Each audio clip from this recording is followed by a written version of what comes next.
We live in a strange time. Scroll through any social media feed, and you'll see the same cynical refrain repeated like a mantra. No good deed goes unpunished. Nice guys finish last. Morals are for people who can afford them. And honestly, it's hard to argue. Every day we watch people lie, cheat, and manipulate their way to the top. We see corporations pay tiny fines for crimes that destroyed lives. We watch politicians say one thing and do another, and still get reelected. So here's the question I've been turning over in my head for months. The question this entire script is built on. Does morals matter anymore? Not in a philosophical, let's discuss this in a coffee shop kind of way. I mean really, practically. Does being an honest person still pay off in life? Or have we officially entered an era where integrity is just a liability?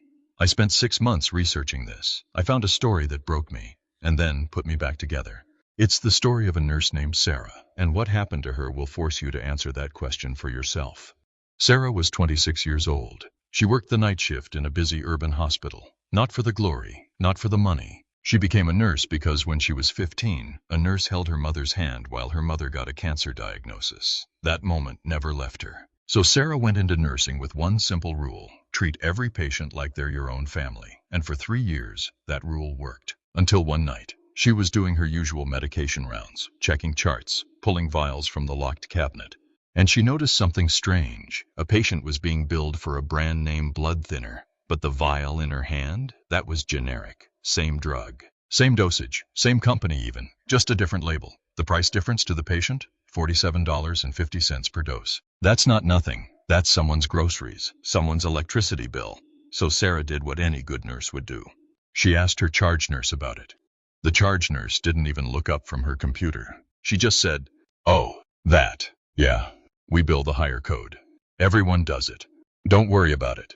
Sarah blinked. "But it's not right," she said. And that's when the charge nurse finally looked at her. Not with anger, with pity. "Sarah," she said, "honey, that's just how billing works. It's not illegal. It's reimbursement optimization. You want to keep your head down in your job. Trust me." Sarah walked away, but she couldn't let it go. So she went to administration.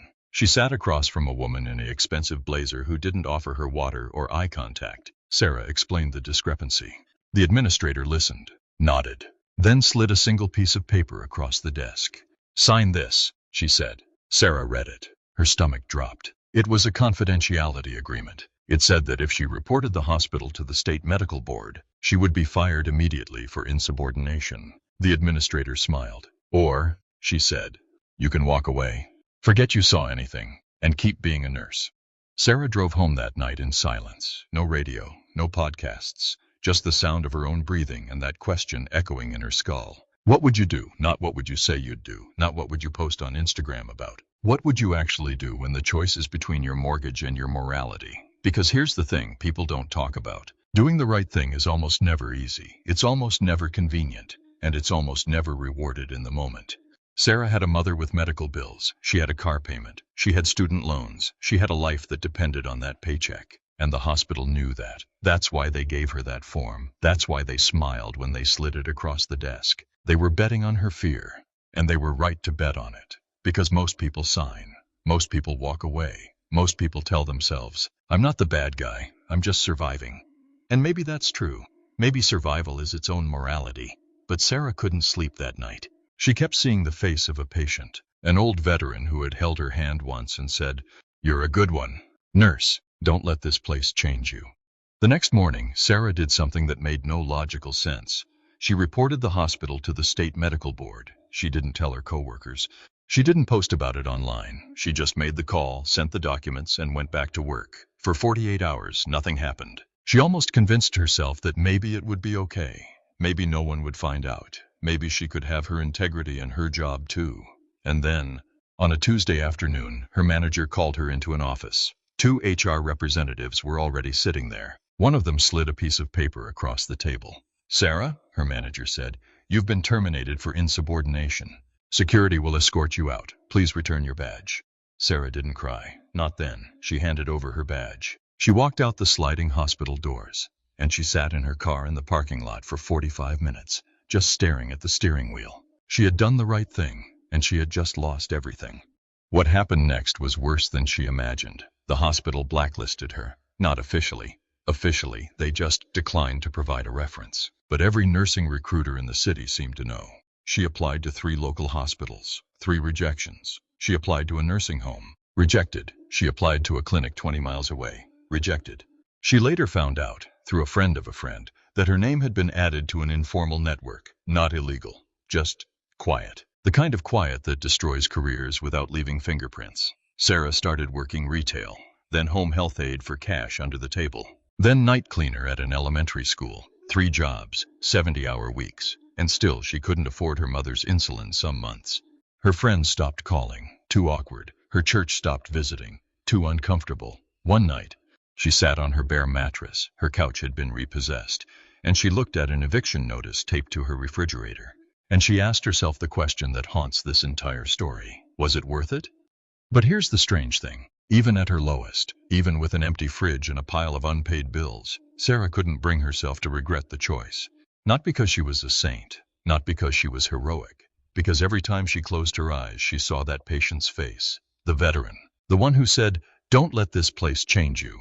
And she realized something that no one talks about. Morals don't protect you from suffering. They don't guarantee a good outcome. What they do is simpler and stranger. They let you live with yourself. Sarah had nothing. But she didn't have shame. She didn't have the slow rot of knowing she looked the other way. And that, she discovered, was its own kind of wealth. 6 months after being fired, she got a letter. It was from the state auditor's office. The hospital had been investigated. They had been overcharging patients for 7 years, 47,000 patients. The fine? $150,000. A slap on the wrist. Sarah didn't get her job back. She didn't get a reward, but she got something else. A few weeks later, another letter arrived. Handwritten, cramped, elderly handwriting.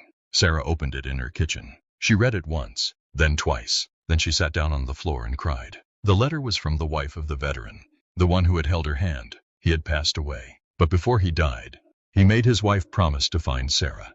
Because of Sarah's report, the hospital had refunded his final medication bill. It was only $112. But he had looked at that refund check and said to his wife, "Someone out there still cares what's right. I want her to know that mattered." Sarah read that line 7 times. I want her to know that mattered. She told me later, and I'm paraphrasing here, she said, "That letter didn't pay my rent. It didn't fix my credit, but it fixed something inside me that I didn't know was broken. It reminded me that morals aren't about outcomes. They're about who you become." 18 months after being fired, Sarah found a lawyer, a young man named Marcus who worked pro bono. His own mother had been overcharged by the same hospital. He took Sarah's case not for money, but because he understood. They sued, not for millions, for reinstatement and back pay. The hospital offered a settlement, $80,000 and a glowing letter of recommendation. There was only one catch. She had to sign a gag order. She had to promise never to talk about what happened. Her mother begged her to take it. Her lawyer advised her to take it. Every logical part of her brain screamed, "Take it." But Sarah looked at that gag order. She thought about this next nurse, the one who would be sitting in that same office, being slid that same form, and she said no. She said no to $80,000. She said no to an easy way out. She said, "I won't be silenced twice." The case went to mediation. The hospital settled for $45,000, less than the original offer. But there was no gag order, and Sarah had her voice back. She used $10,000 to pay off her mother's medical debt, $5,000 to buy a used Honda, and the rest, she didn't buy a house. She didn't go on vacation. She rented a small office and started something she called the Moral Compass Project, a nonprofit that helps nurses report fraud anonymously. Legal protection, emotional support, peer advocacy, she told me. "I don't want anyone to be a hero. Heroes get crucified. I just want people to be honest without losing their lives." In 4 years, she has helped 147 nurses. She has uncovered over $900,000 in fraudulent billing. She has never once woken up hating herself. And she still drives that used Honda. She still lives in a modest apartment. She is not rich. She is not famous. But she is something rarer. She is someone who can look in the mirror and not flinch. And in a world that tells you to compromise, to bend, to survive, that might be the only victory that matters. Here's what I've concluded after telling Sarah's story. Morals matter, but not in the way we want them to. We want morality to be a transaction. We want to do the right thing and get the reward, a promotion, a standing ovation, a viral tweet. But that's not how it works. Most of the time, doing the right thing costs you. It costs you money. It costs you relationships. It costs you sleep. And sometimes it costs you everything. So if you're looking for a practical reason to be moral, a financial incentive, a career advantage, you might not find one. The data is clear. Cheaters often win, liars often prosper. The hospital administrators who fired Sarah, they still have their jobs, they still have their bonuses, they still have their parking spots. That's the dark truth of this story. So why be moral? Why bother? Because here's what the cynics miss. Morality is not a strategy for winning. Morality is a strategy for becoming. Every choice you make carves a groove in your soul. Every time you look the other way, it gets easier. Every time you lie, it gets cheaper. Every time you betray your own values for comfort, you lose something you can never get back. Sarah lost her job. She lost her savings. She lost years of her life to struggle, but she never lost herself. And that, I think, is the answer. Does morals matter anymore? They matter because you have to live with you. Not for one day, not for 1 year, for the rest of your life. And when you're old, when you're looking back at the person you were, you won't wish you had more money. You won't wish you had a bigger house. You will wish you had been braver, kinder, truer. Sarah taught me that. She taught me that integrity is not a luxury for the rich. It's a discipline for the brave. So, here's my final question for you. Not what would you do, not what should you do, but who do you want to become? Because that's the only question that ever really mattered. And it still does.